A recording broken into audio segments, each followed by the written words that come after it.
దేవుని యొక్క వాక్యానికి మనము వెళ్ళిపోదాం. దేవుని యొక్క వాక్యమును ఈరోజు మనము ధ్యానం చేసుకుంటాం. యెషయా గ్రంథం 57వ అధ్యాయాన్ని 18, 19వ వాగ్దాన వచనాన్ని మనం చదువుకొని దానిని మనం ఈరోజు ధ్యానం చేసుకుంటాం. యెషయా గ్రంథం 57వ అధ్యాయము 18, 19. నేను వారి ప్రవర్తనను చూచితిని, వారిని స్వస్థపరచుదును,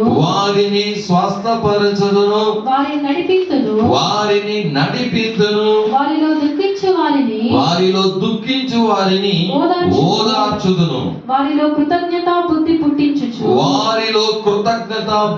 పుట్టించుచు దూరస్తులకును సమీపస్తులకును సమాధానమని చెప్పి నేనే వారిని స్వస్థపరచదునని యెహోవా సెలవిచ్చుచున్నాడు. ఆమేన్. హల్లెలూయా, హల్లెలూయా. యెషయా 57వ అధ్యాయంలో 18, 19 వాగ్దాన వచనం మనం చదువుకున్నాం. ఇశ్రాయేలీయులకు ఈ మాట దేవాది దేవుడు ఏం చేస్తున్నాడంటే సెలవిస్తూ ఉన్నాడు. ఈ మాట సెలవివ్వడానికి ముందు అంటే ఏమి, వాళ్ళు ఎలా ఉన్నారు, ఈ మాట చెప్పేది ఏమిటంటే దేవుని యొక్క కృప. ఏంటంటే అది కృప చూపిస్తున్నాడు యేసయ్య. ఆయన కృప చూపించే దేవుడే ఉన్నాడు. హల్లెలూయా. 17వ వాగ్దాన వచనాన్ని కూడా చదువుకుంటాము. ఆ 17లో ఏం చెప్పాడుంటాము? వారి లోపము వలన కలిగిన దోషమును బట్టి నేను ఆగ్రహపడి వారిని కొట్టి తిని నేను నా ముఖము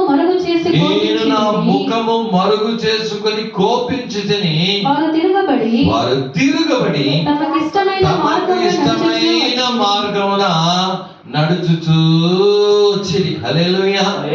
కాబట్టి చూడండి, తమకు ఇష్టమైన మార్గమున నడుచుచూ వచ్చిరంట ఇశ్రాయేలీయులందరూ. ఈ రోజున దేవుడు మనల్ని ఎందుకు రక్షించాడు? మనము ఇంతకు ముందు మనం ఎలా ఉన్నామంటే మనకిష్టమైన దారిలో మనం నడిచాం. ఏమంటే యెషయా 53వ అధ్యాయంలో ఒక మాట అక్కడ రాయబడుతుంది. చూడండి, 53:6 వాక్యాన్ని కూడా చదువుకుంటాము. మనమందరము గొర్రెల వలె త్రోవ తప్పిపోచుని మనలో ప్రతి వాడును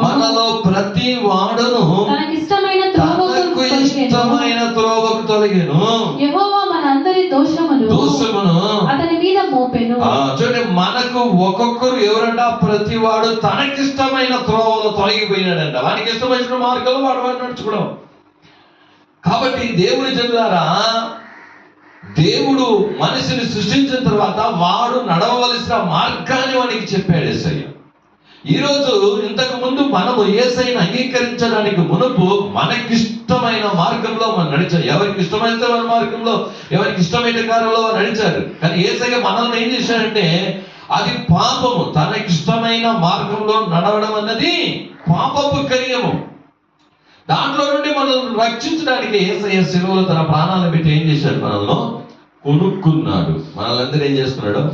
అందుకే పౌలు చెప్తున్నాడు, మన సొత్తు కాదు, యేసుక్రీస్తు వెల పట్టి మనలను కొనుక్కున్నాడు. ఏం పెట్టాడు? వెల? బంగారుతో కొన్నాడా? వెండితో కొన్నాడా? దేంతో కొన్నాడు? తన స్వయ రక్తం ఇచ్చి మనలను కొనుక్కున్నాడు. మన సొత్తు కాదు. హల్లెలూయా. కాబట్టి మనకిష్టమైన త్రోవలో మనం వెళ్ళకూడదు. ఆయన మనకు చెప్పిన, చూపించిన ఆ మార్గంలోనే మనం పోవాలా. హల్లెలూయా. ఇక్కడ ఇశ్రాయేలు ఏం చేశారంట? మళ్ళీ తమకి ఇష్టమైన మార్గంలో ఏం చేశారంట? తిరిగి వెళ్ళారంట.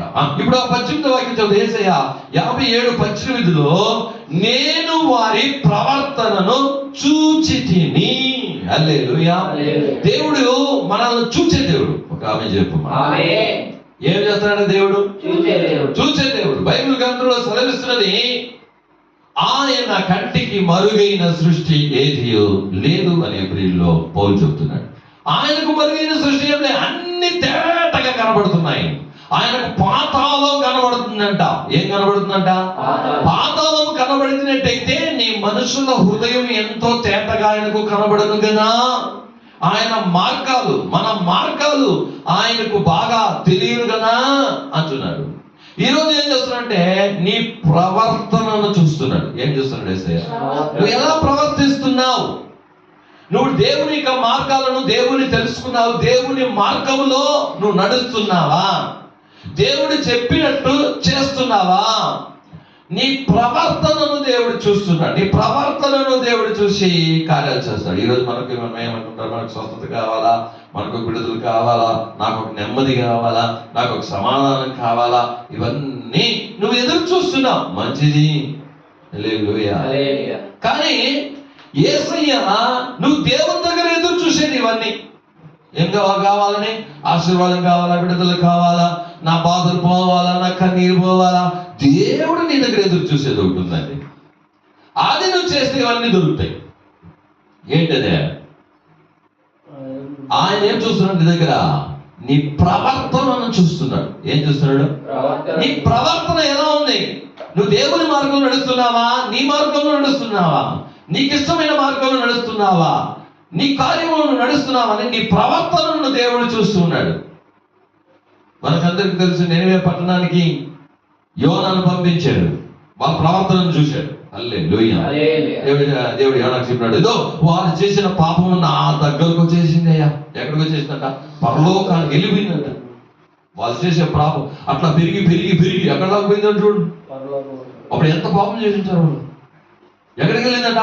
నా సముఖాన్ని వరకు వచ్చేసింది అయ్యా, పైకి వచ్చేసింది. అంత పాపాలు చేస్తున్నారు అయ్యా. కాబట్టి నేను ఆ ఊరిని ఏం చేసేస్తానన్నావు? నాశనం చేసేస్తాను. ఎందుకది? అవసరంలా, నువ్వు పోయి చెప్పు అన్నాడు. నేనేం చేస్తాను? దీన్ని నాశనం చేసేస్తాను అన్నాడు 40 రోజులు. హల్లెలూయా.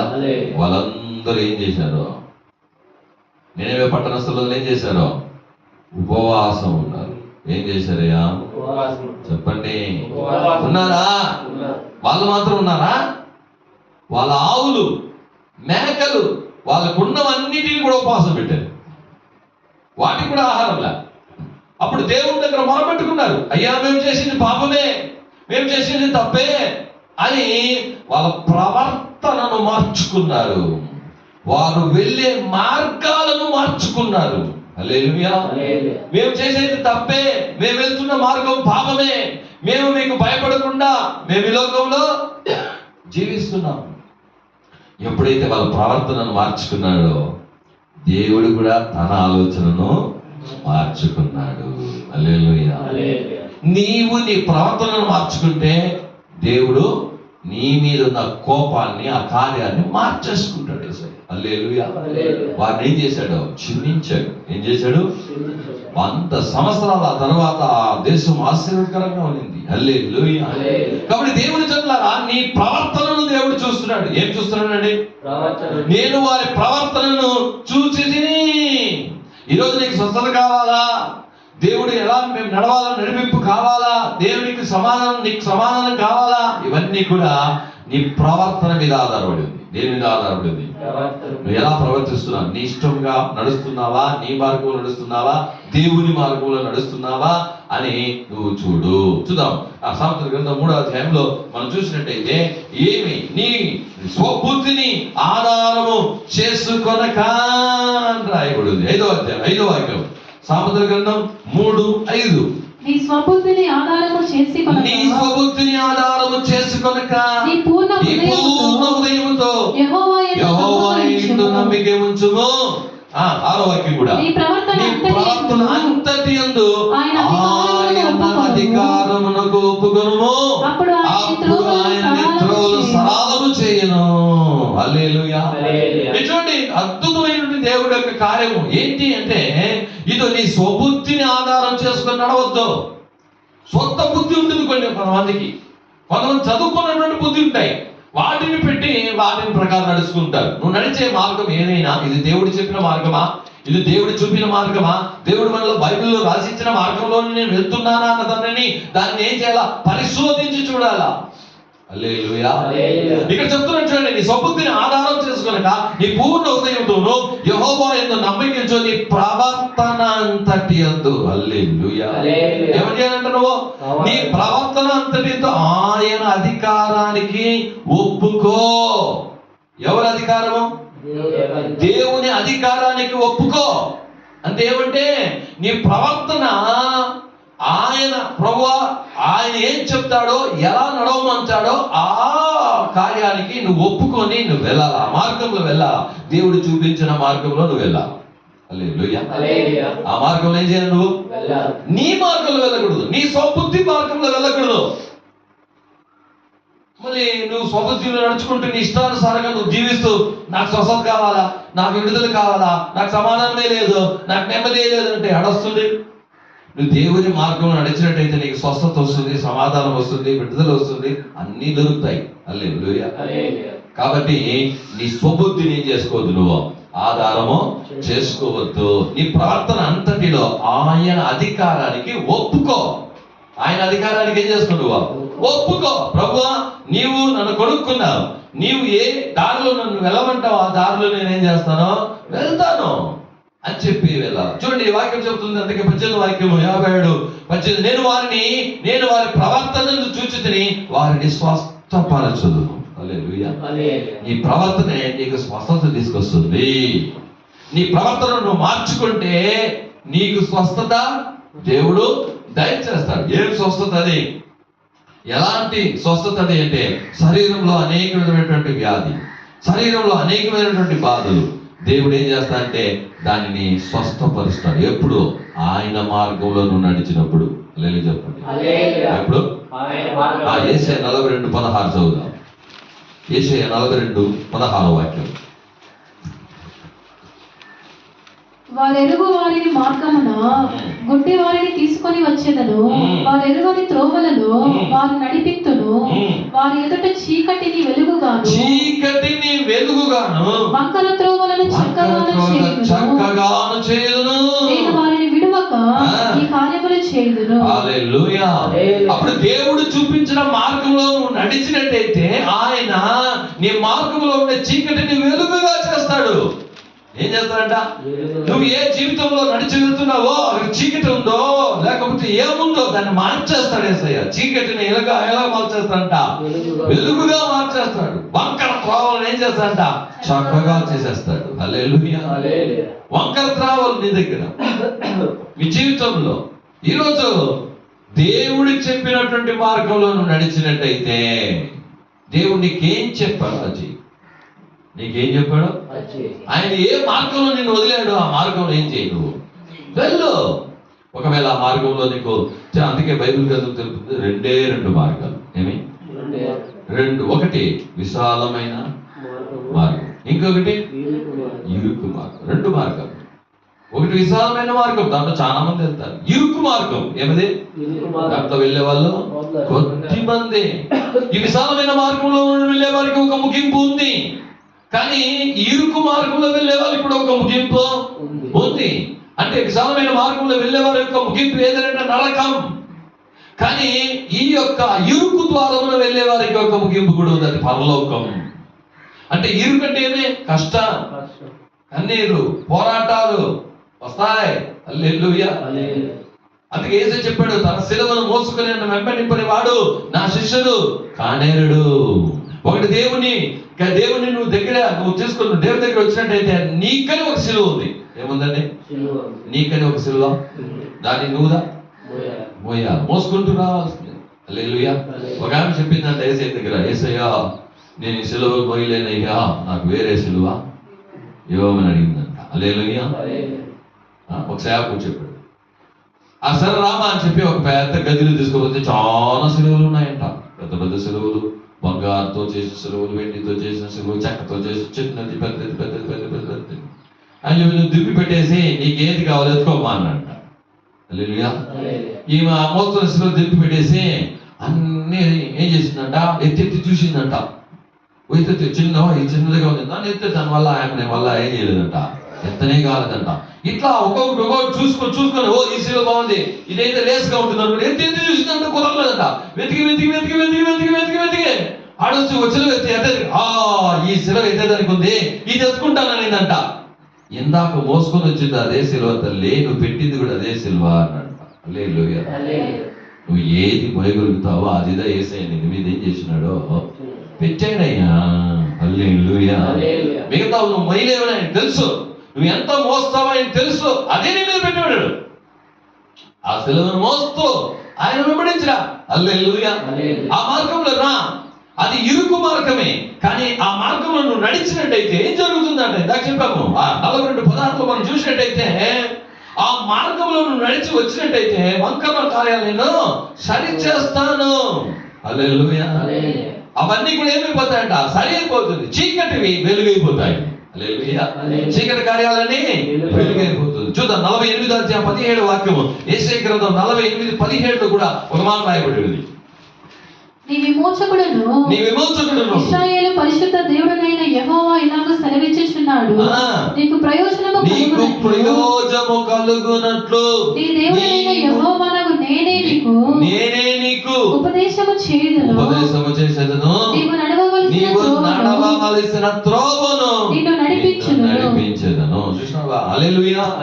నువ్వు నడవవలసిన త్రోవను నేనేం చేస్తాను, నీకు నడిపిస్తాను, నీకు ఆలోచన చెప్తాను. అందుకే ఇక్కడ కృపలా చంపొద్దు, నీ మీద దృష్టి ఉంచి ఆయన ఆలోచన చెప్పు, నేను నడవలసిన మార్గానికి చూపిస్తాడు యేసయ్య. హల్లెలూయా.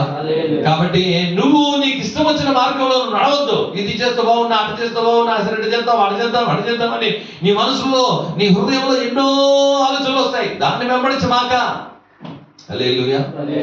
దేవుడు నీకు చూపించిన మార్గాన్ని ఆయన దగ్గర అడుగు.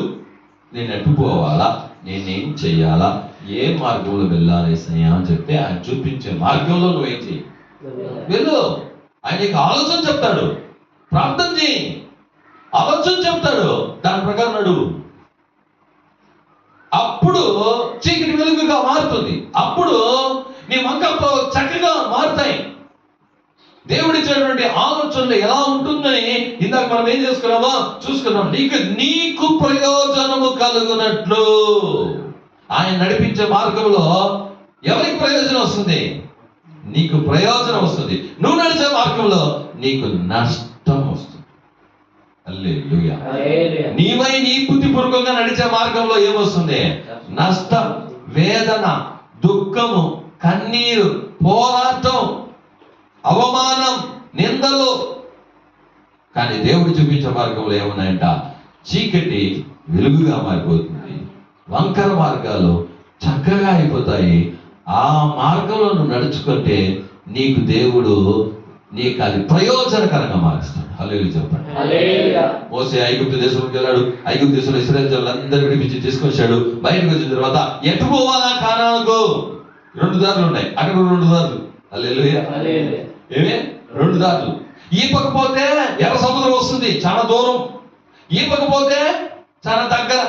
మోసే దగ్గర అందరూ వచ్చి చెప్పారు, అయ్యా ఈ పక్క పోవడం ఇట్లా పోతే ఏమొస్తుంది మనకి? చాలా దగ్గర, షార్ట్ కట్. ఏమదే? మనం ఎప్పుడు కూడా ఏది మనం ఎంచుకుంటామంటే షార్ట్ కట్. ఏమే? ఇట్లా పోతే నడుగురు మిట్లకు అట్ట తిరుక్కోట పోవాలమ్మా. ఇటు పోతే దగ్గర, ఇటు పోతే దగ్గరయ్యా. మనం ఎక్కడికి పోయినా ఏం చేస్తామా? ఎటు పోతే దగ్గర బా. ఇటు పోతే తిరుక్కునే 15, 20, 50 కిలోమీటర్ దూరం. ఇదైతే 50 కిలోమీటర్ దగ్గర అంటే ఏం చేస్తాను నువ్వు? ఆ దగ్గర ఏదో మనకి దగ్గర. మనిషి తత్వం అదే, మనిషి యొక్క కార్యం అదే. వీరేం చేశారు చూడ, బయట వచ్చేసి పోసేసేవాడు చూపించి, అయ్యా దగ్గర, ఇది దగ్గర. ఏమే? ఇటు పోదామన్నాడు. ఇటు పోతే దూరము. రెండో దగ్గర ఏమొస్తుంది? సముద్రం అడ్డము. ఎటపోయింది? హల్లెలూయా. మనుషులు చెప్పే మార్గంలో ఏం చేయొద్దు, వెళ్ళొద్దు. మోసే ఏం చేశాడు? మోసేకి తెలుసా? మోసే ఏం చేశాడు? 40 సంవత్సరాలు అక్కడ చదివినాడు. ఏం చేశాడు? బుద్ధి జ్ఞానం ఉంది, రాజకుమారుడిగా పెరిగాడు. ఆయనకు కూడా తెలుసు. కానీ ఆయన నాకు తెలుసులేయా అంటాడు. అన్నాడా? లేదు. దేవుడి దగ్గర వెళ్ళి మేము పెట్టాలి లాలా. ఏం చేశాడు? ప్రయత్నం చేశాడు. ఎటు వెళ్ళాలా చెప్పాడు? ఇట్టే వెళ్ళు, ఎర్ర సముద్రం పక్క. మనుషులు చెప్పిన మార్గంలో ఆయన వెళ్ళడానికి వదలలేదు. ఒక్కసారి ఆలోచించండి. హల్లెలూయా. ఇప్పుడు ఒకవేళ మనుషులు చెప్పినట్టుగానే విని అటు వెళ్ళిపోయి ఉంటే, మోసే ఇశ్రాయేలు జనులందరినీ పిలుచుకొని వెళ్ళిపోయింటే మిగతా వెళ్ళిపోయాడు. ఏమే కానీ చరిత్రలో సముద్రాన్ని రెండుగా చీల్చినట్టు ఏం చేయదు, వచ్చి ఉండదు. ఆరిన నేలలో నడిచినట్టు ఉండదు. ఇశ్రాయేలు సైన్యాన్ని ముంచేసినట్టు ఏమీ. అప్పుడు ఏదైతే ఈజీ మార్గం లోకంలో చెప్తున్నారో ఆ మార్గంలో వెళ్ళమాక, దేవుడు నీకు చెప్పిన మార్గంలో వెళ్ళు. మోసే ఎంత ప్రవీణుడైనా సరే దేవుని దగ్గర అడిగాడు, ఏం చేయాలి తండ్రి, ఎటు వెళ్ళాలి ప్రభువా? ఆయన ఏది చెప్పాడో అదే చేశాడు, అటే వెళ్ళాడు. నీ స్వబుద్ధిని ఆధారం చేసుకొని వెళ్ళమాక, దేవుడు నీకు చెప్పిన కార్యాన్ని అయింది చెయ్యి. హల్లెలూయా. అక్కడ వెళ్ళిన తర్వాత సముద్రం ఏమైంది, రెండు పాయలుగా చేశాడు. 6 నెలలు దాటి వెళ్ళారు. ఆ ఐగుప్తు సైన్యాన్ని ఆ ఎర్ర సముద్రంలో దేవుడు ఏం చేశాడు, ముంచి వేశాడు. ఆ మాట ప్రపంచమంతా వినబడింది. యేసయ్య చేసినటువంటి ఆ కార్యము, యెహోవా చేసినటువంటి కార్యము రాజులందరూ విని వాళ్ళ హృదయం నీరైపోయిందంట. ఏమైపోయింది? ఓయమ్మ, వాళ్ళు నమ్మే దేవుడు ఎలాంటి దేవుడో తెలుసా? సముద్రాన్ని 2 పాయలుగా చేసేసింది. కాకుండా ఐగుప్తు సైన్యం ఎంత గొప్పదో తెలుసా, ఎంత బలమో తెలుసా, దాన్నే చంపేశాడు ఆయన. భయం పుట్టుకునింది అందరి రాజుల్లో. హల్లెలూయా. చూడండి, ఇది ఆలోచించండి. దేవుడు చూపించే మార్గంలో వెళ్ళినప్పుడు ఆ కార్యనిమిత్తముగా ఆయనకు మహిమ వచ్చింది. హల్లెలూయా. కాబట్టి దేవుడు చూపించే మార్గంలో ఏం చేయి, నువ్వు వెళ్ళు. ఆ మార్గంలోనే అన్నీ ఉన్నాయి. హల్లెలూయా. రైట్. రెండోదిగా చెప్పాడు, నేను నిన్ను ఓదారుస్తాను. హల్లెలూయా. వారి ప్రవర్తన చూసి వారిని స్వస్థపరచుదును, వారిని నడిపించును. ఫస్ట్ ఏం చేశాడు, స్వస్థపరుస్తాడు దేవుడు. యేసయ్య ఏం చేస్తాడు, ఆయన మార్గంలో నడిస్తే నీకేం వస్తుంది, స్వస్థత వస్తుంది. యేసయ్య 58 చదివి చూడు, నీకు స్వస్థత శీఘ్రంగా వస్తుందని రాయబడింది. హల్లెలూయా. స్వస్థత శీఘ్రంగా రావాలంటే నువ్వు ఏం చేయాలా? నీకు స్వస్థత భిన్న రావాలంటే, స్వస్థత రావాలంటే నువ్వు ఏం చేయాలనేది బైబిల్ గురించి తెలుసుకో. అలా కాకుండా నీ మార్గాన్ని మార్చుకో. అలా చేయకుండా అక్కడికి వెళ్తే నాకు స్వస్థత దొరుకుతుంది, ఆ మీటింగ్కి వెళ్తే స్వస్థత దొరుకుతుంది, ఆ సేవకుని దగ్గరికి వెళ్తే నాకు స్వస్థత దొరుకుతుంది, ఇట్లానే తిరుగుకుంటూ ఉండదు. ఆయన మార్గంలో నడిచే స్వస్థత వస్తుంది. నీ ఆహారం లేని వారికి ఇచ్చి చూడు, వెంటనే నీవు స్వస్థత, నీకు బలహీన వచ్చినప్పుడు, వ్యాధిలో వచ్చిన ప్రార్థన చేసి నేను వెంటనే స్వస్థపరుస్తాను రాయబడి చేసే ఆ వేదిలో మీరు చూసినట్టయితే. హల్లెలూయా. కాబట్టి దేవుడు చెల్లారా, అలా నువ్వు చెయ్యి. హల్లెలూయా. అలా చేసినప్పుడు, ఆ మార్గాల్లో నువ్వు నడిచినప్పుడు, ఆయన చెప్పిన కార్యం నువ్వు చేసినప్పుడు నీకు కార్యాలు ఏం చేస్తాయంట, జరుగుతుంది. చూద్దాం 58:6 వాక్యం, 7-8 వాక్యం చదువుదాం. యేసయ్య 58:7-8 లేఖని చదువుదాం. నీ ఆహారము ఆకలి కొనిన వారికి పెట్టి. చూడండి, నీకు స్వస్థత రావాలా, ఆయన మార్గాల్లో నడిస్తే స్వస్థత వస్తుంది. రెండోది ఏం చెప్తారు చూడండి, ఆహారం ఆకలి కొనిన వారికి పెంచుటకు. నీ రక్త సంబంధికి ముఖము తప్పింపకుండుటయు. నీ రక్త సంబంధికి ముఖము తప్పించుకొనకుండుటయు. దిక్కుమాలిన బీదలను నీ ఇంట చేర్చుకొనుటయు. వస్త్రహీనులు నీకు కనబడినప్పుడు వారికి వస్త్రములు ఇచ్చుటయు. ఇదియే కదా నాకు ఇష్టమైన ఉపవాసము. అలాగున నీవు చేసిన యెడల నీ వెలుగు వేకువ చుక్క వలె ఉదయించును. స్వస్థత నీకు శీఘ్రముగా లభించును. నీ నీతి నీ ముందర నడుచును. యెహోవా మహిమ కావలిక. చూడండి, దేవుడు ఏమేమి చెప్పాడో దాన్ని గమనించయ్యా, వినయ్యా, హృదయంలో పెట్టయ్యా, దాన్ని చెయ్యి. నీకు స్వస్థత శీఘ్రంగా రావాలంటే ఏం చేయాలంట, భిన్న స్వస్థత అయిపోవాలి. ఫస్ట్ ఆయన మార్గంలో ఏం చేయి, నడు. రెండో దగ్గర చెప్తున్నాడు, బీదవారికి ఆహారం లేని వారికి, ఆకలి కొన్న వారికి కొంచెం ఆహారం ఇవ్వు. వస్త్రం లేని వారిని చూస్తే వారికి ఒక వస్త్రం ఏం చేయి, ఇవ్వు. నీ బంధువులు ఏమైనా వస్తే వారి ముఖాన్ని చాటేసుకోవద్దు. ఇట్లా నువ్వు చేస్తే ఏమొస్తున్నారు, స్వస్థత నీకు శీఘ్రంగా వస్తుంది. హల్లెలూయా. యేసయ్య అప్పుడు అబద్ధము చెప్పాడు. హల్లెలూయా. ఆయనకి ఏం చెప్తున్నా, అబద్ధం ఆడజాలని దేవుడు. ఆయనకు ఒక పేరు ఉంది, ఏమంట. ఇప్పుడు నెక్స్ట్ ఏం చేస్తున్నాడంటే, స్వస్థపరుచును, వారిని నడిపిస్తును. ఏం చేస్తాడంటే దేవుడు నిన్ను నడిపిస్తాడు. ఆయన నడిపించే ద్వారలో ఆయన చూపించే మార్గం నడిపించే దాంట్లో ఇవన్నీ ఉంటాయని చూసాం. ఆ తర్వాత వారిలో దుఃఖించు వారిని నేను ఓదారుస్తాను. హల్లెలూయా. ఆయన ఏం చేస్తాడంట? ఓదార్చే దేవుడే ఉన్నాడు. హల్లెలూయా. యేశాయ 40 మొదటి వాక్యం చదువుదాం.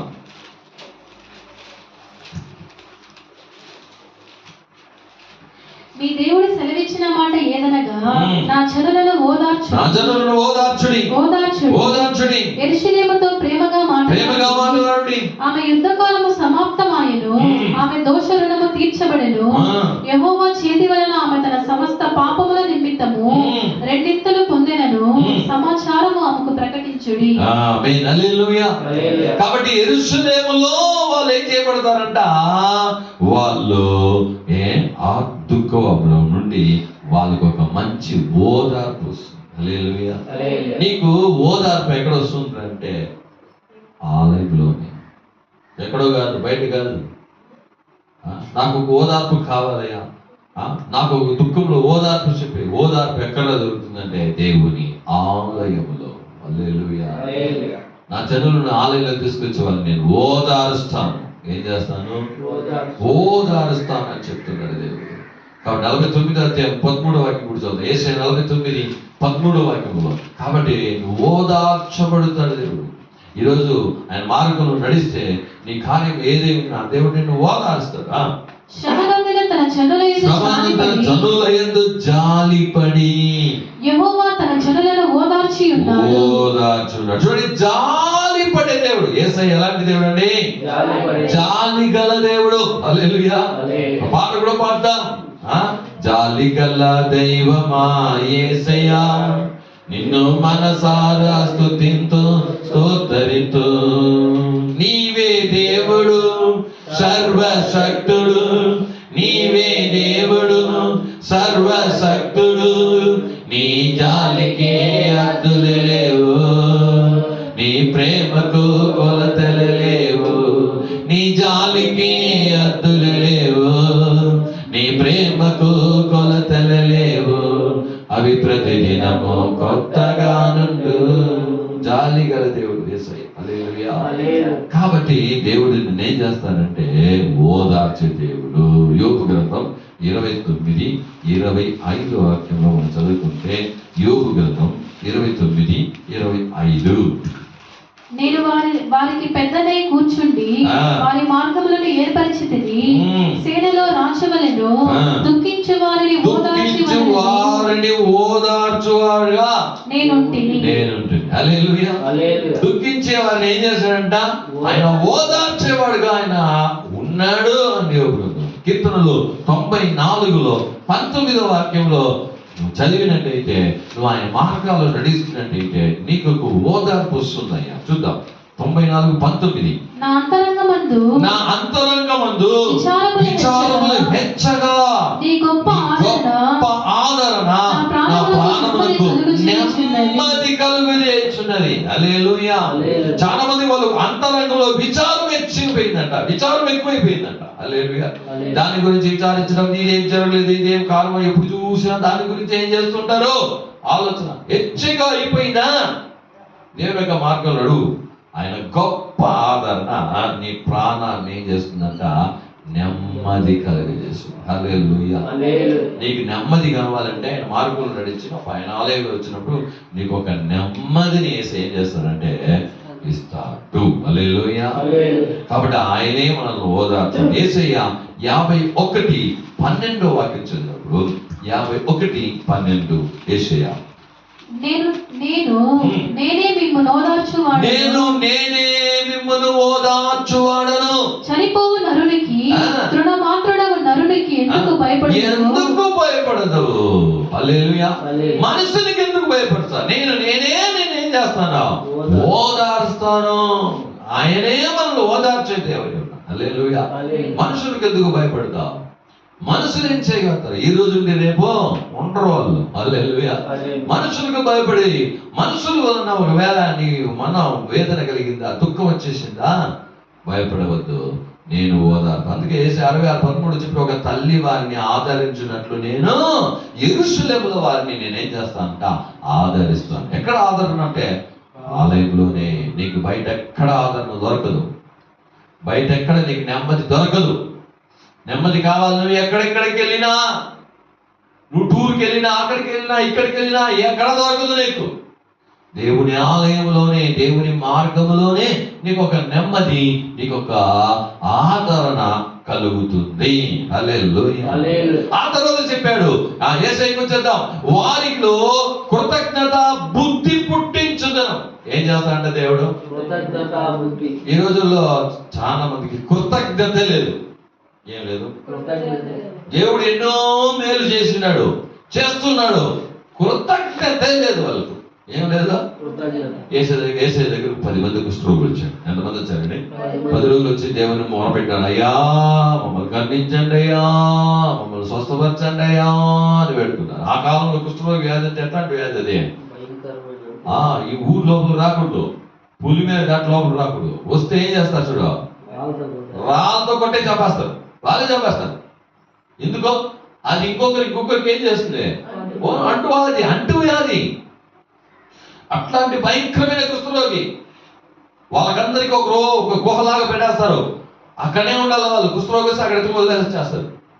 ఆడపోయి వాళ్ళకి ఏమైనా ఆహారం కావాలంటే దూరంగా పెట్టేసి వచ్చేస్తారు. వాళ్ళు ఎత్తుకొని పోయి దాంట్లో కొంచెం బాగుండేవాడు ఏం చేసుకోవాలా, వాళ్ళే చూసుకోవాలా, ఇచ్చుకోవాలా. వాడు ఎవరు చచ్చిపోతే వాళ్ళే ఎత్తుకొని పూడ్చుకోవాలి, ఎక్కడ నయంగా చేసుకోవాలా. వాళ్ళు ఎవరు కూడా చూడరు. అట్లా భయంకరమైన వ్యాధి. ఏసే దగ్గరికి వస్తే ఏసే ఏం చెప్పాడు, మీరు వెళ్ళండి మీకు బాగు. వెళ్ళిన కొంతసేపుకి ఒక మనిషి తిరిగి ఇచ్చాడు, పరిగెత్తుకుని ఏం చేసినాడు, అయ్యా నాకు స్వస్థత వచ్చేసేసింది అన్నాడు. ఏం చేసినాడు, స్వస్థత వచ్చేసింది. అప్పుడు దేవుడు అడిగాడు, అయ్యా మీరు 10 మంది వచ్చారు కదా, 10 మందికి బాగైందా, నీకు ఒకరికే బాగైందా అన్నాడు. అయ్యో 10 మందికి బాగైంది అన్నాడు. ఇక 90 కూడా ఎక్కడ రాలేదు. సంఘానికి వచ్చి దేవుడి దగ్గర వచ్చినప్పుడు అందరికీ మేలు జరుగుతాయి. హల్లెలూయా. కానీ ఏం లేదు, వాళ్ళకి కృతజ్ఞత లేదు. ఏం లేదు. కొంతమంది దేవుడు ఎంతన్నా చెయ్యి, ఏమన్నా చెయ్యి, కృతజ్ఞతే ఉండదు. హల్లెలూయా. ఇక్కడ ఏం చేస్తున్నాడంటే దేవుడు కృతజ్ఞతను నేను పుట్టిస్తానన్నాడు. ఏం చేశాడు చెప్పండి. ఇక్కడ ఏం చెప్తున్నాడంటే ఇదో వారిలో కృతజ్ఞత బుద్ధి పుట్టించదు. ఏ బుద్ధి? మన బాబు ఎప్పుడు చెప్తున్నాం, చూడు వాని బుద్ధి చూడు, ఎంత హెల్ప్ చేసినా నేను, వాని బుద్ధి చూడు, కృతజ్ఞత ఉందా చూడు అంటాం కదా మనం కొంతమంది చూసి. అప్పుడు దేవుడు మనల్ని చూస్తున్నాడు, ఇన్ని చేశానండి నీకు. హల్లెలూయా. ఎప్పుడు దేవుని దగ్గర కొంతమంది ఏంటంటే ఇవ్వు ఇవ్వు ఇవ్వు ఇవ్వు ఇవ్వు ఇదే అడిగేది. ఏమే స్వస్థత ఇవ్వు, విడుదల ఇవ్వు, ఆశీర్వాదం, ఇల్లు ఇవ్వు, వాకిలు ఇవ్వు, పిల్లలు ఇవ్వు, అత్తి ఇవ్వు, ఆరోగ్యం ఇవ్వు, అన్ని దేవుని దగ్గర అడిగేది ఏంటంటే ఇవ్వు ఇవ్వు ఇవ్వు. సరే ఓకే, దేవుని దగ్గర ఎప్పుడైనా అడిగావా, ప్రభు నేనేమి గుర్తు ఇచ్చేదని నీకేం కావాలి నాలో అని ఇప్పుడు మనం ఏం చేయాలి? ఇప్పుడు అడిగేదే లేదు. దేవుని దగ్గర అడిగేది వాళ్ళు ఇవ్వు ఇవ్వు ఇవ్వు ఇది ఇవ్వు ఇది. అయ్యా నా గురించి నేను ఏదైనా చేయాలనుకుంటున్నాను, నేనేం చేసేది, నేను నీకేమైనా ఇవ్వాలనుకుంటున్నానని మనం అడగాం. వారి దగ్గర ఎప్పుడు అడిగేవారుగానే ఉంటున్నాం. హల్లెలూయా. అయినా ఆయన ఇస్తున్నాడు, అయినా ఏం లేదో కృతజ్ఞత. ఆయన మన కొరకు ప్రాణం చేశాడు. ఏం చేశాడు? దానికన్నా పెద్దది ఏమైనా ఉందాయా? దేవుడు ఎన్నో కార్యాలు చేస్తున్నాడు. ఎన్నోసార్లు నిన్ను మరణం నుండి తప్పించాడు. ఎన్నోసార్లు నీకు సాతాను ఒక క్రియ నుండి నేను తప్పించాడు. ఎన్నోసార్లు నీకు వ్యాధి వచ్చినప్పుడు స్వస్థపరిచాడు. ఎన్నో బాధల నుండి విడుదలించాడు. నీకు కృతజ్ఞత బుద్ధి పుట్టిస్తాడంటే పుట్టిస్తాడంటే కృతజ్ఞత బుద్ధి లేదు అర్థం. ఏమి లేని వారికి ఏం చేస్తారు? పుట్టిస్తాడు. నీకు కృతజ్ఞత ఉందా దేవుని దగ్గర? నీకు ఒక ఆలయం కట్టించాడు, నీకు ఒక రక్షణ ఇచ్చాడు, నిన్ను అభిషేకించాడు, నీకు వరాలు ఇచ్చాడు, ఎన్ని చేశాడు. కృతజ్ఞత ఉందా? ఆలోచిద్దాం. కృతజ్ఞత బుద్ధిని నేనేం చేస్తానో కలగా చేస్తాను అన్నాడు. రెండవదిగా అదే 19వ వాక్యంలో అదో దూరస్థులకును సమీపస్థులకును సమాధానం అని చెప్పి నేను వారిని స్వస్థపరచుదని యెహోవా సెలవిచ్చాడు. ఇక్కడ ఇంకొక స్వస్థత వస్తుంది. ఈ స్వస్థత ఏమనంటే సమాధానం లేకుండా హృదయంలో ఉన్న గాయాలకు స్వస్థత. హల్లెలూయా. సమాధానం ఇచ్చేది దేవుడు. సమాధానం ఇచ్చేది ఎవరండి? సమాధానాన్ని యేసయ్య నీకు ఇస్తాడు అన్న. యోబు గ్రంథం 22వ అధ్యాయం 21వ వాక్యం చదువుదాం. యోబు 22:20. నీకు సమాధానం కావాలంటే నువ్వు ఏం చేయాలా? ఆయన నోటి ఉపదేశమును ఆవలింపవించుము, ఆయన మాటలను నీ హృదయములో ఉంచుకొనుము. సర్వశక్తుని వైపు నీవు తిరిగిన ఎడల 22:21. ఆయనతో సహవాసము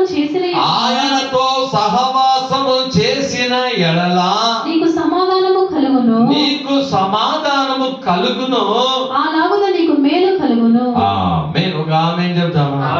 హల్లెలూయా. సమాధానం కావాలంటే నువ్వు ఎవరితో సహవాసం చేయాలా? దేవునితో సహవాసం చేస్తే వస్తుంది.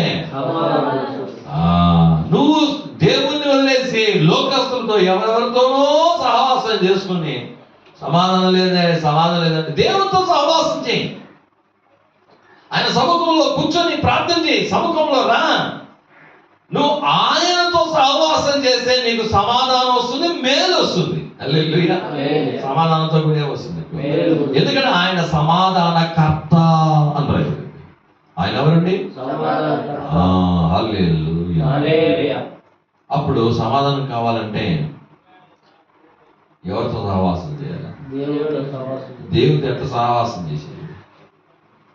ఇప్పుడు మనుషులు అయితే కనబడతారు, వాళ్ళ దగ్గర వెళ్తావు, ఏం చేస్తావు?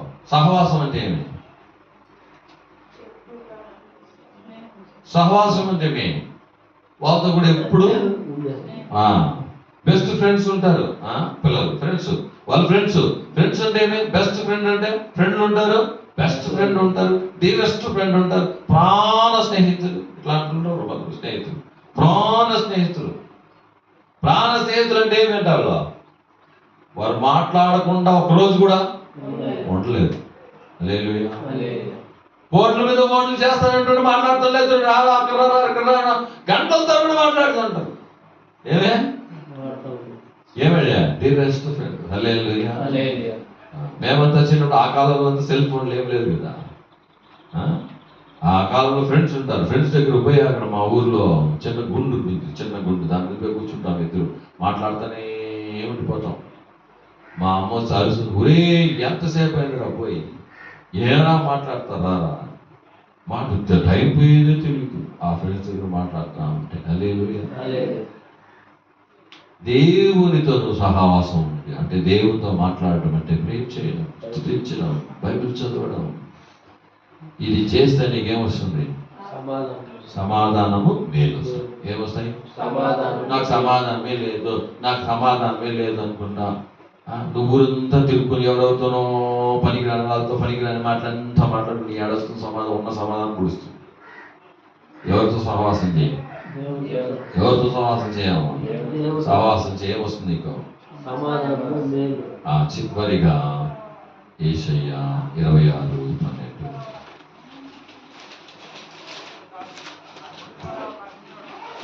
యెహోవా నీవు మాకు సమాధానము స్థిరపరచుదవు. యెహోవా నీవు నాకు సమాధానము స్థిరపరచుదవు. నిజముగా నీవు మా పక్షమున నుండి మా పనులన్నిటినీ సఫలపరచుదువు. ఆ సమాధానాన్ని మనకు స్థిరపరుస్తాడు. ఏం చేస్తాడట? స్థిరపరుస్తాడు. సమాధానాన్ని స్థిరపరుస్తాడు. ఆయన మాట వినకుండా నువ్వేం చెప్పేది నేనేం చేసేది పో అంటే ఏం దొరకదు. నీ చెవిని, నీ హృదయాన్ని దేవునికి ఇవ్వాలి. ఏమి చెప్పండి? ఇస్తేనే ఏమవుతుంది? నీకు దొరుకుతుంది. దేవుడు ఏం చెప్పాడు, దేవుని ఏం చేయమన్నాడు, ఎలా నడవమన్నాడు, ఏం చేస్తే మనకి ఇవన్నీ వస్తుందని చెప్పాడని అది చేస్తే వస్తుంది. హల్లెలూయా. అది చేయకుండా ఏం చేయకూడదు? మనం ఉండకూడదు. అపోస్తలుల కార్యంలో 7:51 ఏం చేశాడంటే చెప్తున్నాడు, అయ్యా మీరు ఇలా ఉండకూడదు. అపోస్తలుల కార్యం 7:51. ముష్కరులారా హృదయములను చెవులను దేవుని వాక్యమునకు లోపరచనొల్లని వారులారా, మీ పితరుల వలె మీరు పరిశుద్ధాత్మను ఎదిరించుచున్నారు చెప్తున్నాడు. దేవా చెప్తున్నాడు ఏమంట? ముష్కరులారా. ఎవరంట? హృదయములను చెవులను దేవుని వాక్యానికి రోపరచనొల్లని వారులారా. హల్లెలూయా. ఏమంట వాళ్ళు ఇశ్రాయేలు దేవునికి ఏం చేయలేదంట? లోపరచలేదు. ఆయన మాటకు లోబడలేదు. ఏది లోబడలేదు? హృదయము చెవులు. చెప్పండి ఏమే? నువ్వేమన్నా మాట్లాడుతున్నావు చెప్తా. చెవుటోరు చెవులో సంకు వదిలినట్టు కొంతమంది ఉంటారు. ఎట్లా? చెవుటోరు చెవులు సంకు ఊదితే సంకు అంటే తెలుసా? ఆ ఊర్లో ఓటి ఎడమడుతుంది. ఎట్టా? కరెక్టే కదా? సంకు అంటే ఏమదే? అంత శబ్దం వస్తుంది. కానీ చెవిటోడు దగ్గర పోయి ఎంత ఊదినా కొంతమంది అలా ఉంటారు సంఘంలో కూడా. హల్లెలూయా. నువ్వేమన్నా చెప్పుకో, నువ్వు ఎంతన్నా అరుచుకో, నువ్వు ఎంత పెద్ద పెద్ద స్పీకర్లన్నా పెట్టుకో, మేమే వినము దేవుని మాటలు విని మా హృదయము మార్చుకోండి. అట్లా ఉండకూడదు. దేవుడు ఏది చెప్పినాడో అది చేస్తే నీకు వస్తుంది. ఆయన చెప్పింది చేయకుండా నాకు అది వచ్చేయాలి ఇది వచ్చేయాలంటే ఎప్పుడు రాదు. హల్లెలూయా. కాబట్టి ఈరోజు ఏం చేద్దాం? మన చెవులను హృదయాలను దేవునికి వాక్యానికి లోబడే విధంగా ఏం చేద్దాం? ఏం చెప్పాడు? ఎందుకు నాకు ఈ బాధ, ఎందుకు నాకు ఈ వ్యసనము, ఎందుకు సమాధానం కావాలంటే దేవుని దగ్గర సహవాసం చేయమన్నాడు కదా. వీళ్ళతో సహవాసం చేసి మనకి ఏమొస్తుంది? వద్దు. మనం వెళ్ళి సమయం ఉంటే మన పని ఏమో మనం చేసుకుంటాం. దాని సమయం దొరికితే దేవుని దగ్గర వెళ్ళి సహవాసం చేస్తాం. నువ్వు దేవుని దగ్గర సహవాసం చేయి, నీకు సమాధానము, మేలు, స్వస్థత ఇస్తాడు. అందులో ప్రార్థన చేద్దాం. దేవుని దగ్గర ఈరోజు సమర్పించి ప్రార్థన చేద్దామా? యేసయ్యా, మా చెవులను హృదయాలను నీ వాక్యానికి మేము తిప్పుతున్నాం. యేసయ్యా, అందరూ ఒకరిద్దాం. ఏదో వచ్చి ఈ రోజుల్లో క్రైస్తవులు సంఘం ఎంతుందంటే వచ్చామయ్యా, మంచి పాటలు పాడినారు, మంచి ఆరాధన చేశారు, మంచి వాక్యం విన్నాము అని వెళ్ళిపోయేది కాదు. ఆ వాక్య ప్రకారంగా అనుసరించాలా, నీ జీవితాన్ని మార్చుకోవాలి. నీ తలంపులను, నీ హృదయాలను నువ్వు మార్చాలా. నీ మార్గాన్ని మార్చు. అప్పుడు వస్తుందండి. కానివో నీవు ఎలా ఉన్నావు అలానే వచ్చి అలానే వెళ్ళిపోతే దానివల్ల నువ్వు రావాల్సిన అవసరం కూడా లేదు. ఊరికి వచ్చి ఏం చేస్తావు? ఈరోజు దేవుడు నీతో మాట్లాడినాడు. అయ్యో ఈరోజు నాతో మాట్లాడినాడు, ఇలా ఉండమన్నాడు, ఇలా చేయొద్దన్నాడు, ఇలా చేయమన్నాడు అన్నవన్నీ మనసులో పెట్టుకుని అట్లా నీ మార్గాన్ని మార్చుకో. నీ మార్గాన్ని మార్చుకోకుండా ఒకరికి వచ్చేసి నువ్వు ఏం గోజాడినా ఏం చేసినా ఏ ఫలితం ఉండదు. కాబట్టి నీ చెవులను హృదయాలను దేవునికి మాటలకు లోబడే విధంగా దానిని మార్చు. ఈరోజు దేవుడు ఇలా చెప్పినాడు, నాకు సమాధానం కావాలంటే ఏం చేయమన్నాడు? యేసయ్యతో సహవాసం చేయమన్నాడు. అప్పుడు నేను ఆలయంలోనే సమాధానం ఉంది అన్నాడు. ఆలయంలో నా పిల్లలను నేను ఓదారుస్తానన్నాడు. యెరూషలేములో ఒక తల్లి తన పిల్లలను ఓదార్చినట్లు యెరూషలేములో నేను వారిని ఓదార్స్తాను. నాకు ఓదార్పు సమాధానం అంతా దేవుని దగ్గరే ఉంది అని గ్రహించి వచ్చి కూర్చొని ప్రార్థన చేసి దేవునికి సమర్పిస్తే అది వస్తుంది. దేవుని సమర్పిద్దాం, ప్రార్థన చేద్దాం. స్తోత్రం తండ్రి, మహాకృపా కనికరం దయగలిగిన మా పరలోకపు దేవా, ఈ ఆశ్రయించబడినట్టు పరిశుద్ధమైన దేవుని బట్టి నీకు వందనాలు స్తోత్రాలు చెల్లిస్తున్నా. యేసయ్యా వేడ దేవ 19 ప్రకారం మాతో కూడా ఈరోజు మాట్లాడేందుకు వందనాలు కూడా ఇచ్చిన ఒక్కొక్కరిని మీ చేతికి అప్పగిస్తున్నాం. అయ్యా, వారిని స్వస్థపరచండి, బలపరచండి, విడుదల దయచేయండి, సమాధానం దయచేయండి. ఈ రోజు తండ్రి రాజు స్వస్థత ఎలా దొరుకుతుంది? దేవుని మార్గాలు బట్టి నడుచుకున్నట్టు నిమిత్తంగా వారికి స్వస్థత, అవును తండ్రి రాజా, మేలు, అవును తండ్రి ఆదరణ, సమాధానం ఇవన్నీ కూడా దేవుని మార్గాల్లో నడుచుకునేటువంటి వారికి దేవుడి స్థానం చెప్పి మాటలు చెప్పబడింది. యేసయ్య మాటలను వచ్చి విన్న బిడ్డలందరూ అవును తండ్రి రాజా దాని ప్రకారమే చేయడానికి వాళ్ళ హృదయాలను చెవులని వాక్యం వైపు తిప్పడానికి సహాయం చేయండి. అలా ఉండడానికి అవును తండ్రి, నేను దేవునితో నాకు ఎందుకు నెమ్మది లేదు? దేవునితో నేను సహాసం చేస్తున్నానా, లేకపోతే మనుషులతో, లేకపోతే సెల్ ఫోన్తో, లేకపోతే పనికిరాని వాళ్ళతో, లేకపోతే టీవీలతో, వేరే వాళ్ళతో, ఎవరితో నేను సహవాసం చేస్తున్నాను? ఏ కార్యంలో సహవాసం చేసి నాకు సమాధానం రాదు. దేవుని వాక్యం చదవంలో, బైబిల్తో, దేవుని సముఖంలో కూర్చొని స్తుతించడం, మందిరంలోనో ప్రార్థన చేసి దేవుని యొక్క ఆలయంలో వెళ్ళి ఆలయం దూరంగా ఉన్నట్టయితే ఇంట్లోనే దేవుని దగ్గర ఒక సహవాసం కలిగిన ఎక్కువగా ఆయన దగ్గర సహవాసం చేస్తుండగా సమాధానం మేలును కలుగుతుందని చెప్పి అయ్యా మీరు మాట్లాడారు. ఈ మాటలు తాజా పరిశుధాత్మ ప్రతి ఒక్క హృదయంలో ప్రభుని క్రియ జరిగించి ఆశీర్వించి సమాధానం దయచేయండి. వ్యాధి కలిగిన స్వస్థపరచండి. సమాధానం ఈ వారం జరగబోయేటువంటి ఈ నెల జరగబోయే ప్రతి యొక్క కూడికలను పరిశుధాత్మ దేవుని క్రియ జరిగించి ఆశించండి. అలా చేసిన బుధనాలు సమస్తం మీ చేతికి అప్పగిస్తాం. జరగబోయేటువంటి సండే స్కూల్ కూడా మీరు దీవించండి. పరిశుధాత్మ దేవ సమాధానం దయచేయండి. అద్భుతం అలా చేసిన బుధనాలు సమస్తము మీ చేతికి అప్పగిస్తాం. మీరు ఆశను దీవించినట్టు పెద్ద గొప్ప కార్యాలు చేయమని మన ప్రభువును రక్షకుడైన యేసుక్రీస్తు నామమున చేత అడిగి వేడుకొనుచున్నాం తండ్రి. ఆమేన్ ఆమేన్. నా ప్రాణమా యెహోవాను సన్నతించుము, నా అంతరంగ సమస్తమైన పరిశుద్ధ నామాన్ని సన్నతించుము. నా ప్రాణమా యెహోవాను సన్నతించుము, ఆయన చేసిన ఉపకారములలో దేనిని మరువకము. ఆమేన్ ఆమేన్. సకల స్తుతియు సకల ఘనతయు సకల మహిమయు సైన్యముల అధిపతి యెహోవాకే కుమారుడైన యేసుక్రీస్తుకే పరిశుద్ధాత్మ దేవునికి యుగయుగములు కలుగును గాక. ఆమేన్ ఆమేన్.